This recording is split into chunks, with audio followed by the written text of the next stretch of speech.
కాలు జారినా పర్వాలేదు కానీ నోరు జారకూడదనే సామెత ఇప్పుడు మెగా బ్రదర్ నాగబాబుకు కరెక్ట్గా సెట్ అవుతుంది. ఈ విషయంలో కొంచెం ఆలస్యంగా అయినా పశ్చాత్తాపడుతున్నాడు ఈ టాలర్ స్టార్. అంత పెద్ద తప్పు ఈయన ఏం చేశారబ్బా అనుకుంటున్నారా? చేశాడు.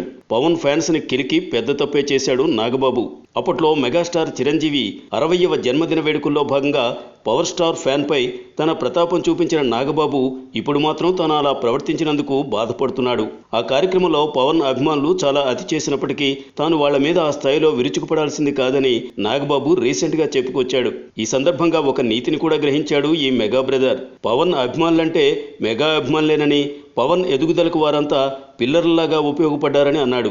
అయితే మెగా ఫ్యామిలీకి సంబంధించిన ఈవెంట్లో వారు చేసే గోల తారస్థాయికి చేరడం, అదికాక తమ ఫ్యామిలీ హీరోల కార్యక్రమాల్లోనే కాకుండా ఇతర హీరోల ఫంక్షన్లలోనూ వారు చేసే అల్లరి వల్ల చాలా ఇబ్బందులు తలెత్తాయని నాగబాబు అన్నాడు. ఇక ఒక హీరోపై నిజమైన ప్రేమను చూపించేది అభిమానులేనని, అలాంటి వారిపై న్యూసెన్స్ చేశారని అనడం తాను చేసిన తప్పని ఒప్పుకున్నాడు.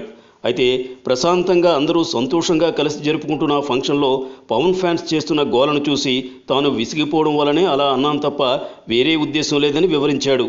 పవన్ ఎందుకు ఇలాంటి కార్యక్రమాలకు రావట్లేదో అతడి ఇంటి ముందుకు వెళ్ళి అడగాలని, అంతే తప్ప ఇక్కడ వచ్చి గొడవ చేయడం సంస్కారం కాదని చిరు బర్త్డే ఫంక్షన్లో నాగబాబు పవన్ ఫ్యాన్స్పై మండిపడ్డ విషయం గుర్తుంది కదా. మరి నాగబాబు చేసిన వ్యాఖ్యలు పవన్ స్వాగతిస్తారో లేదో చూడాలి.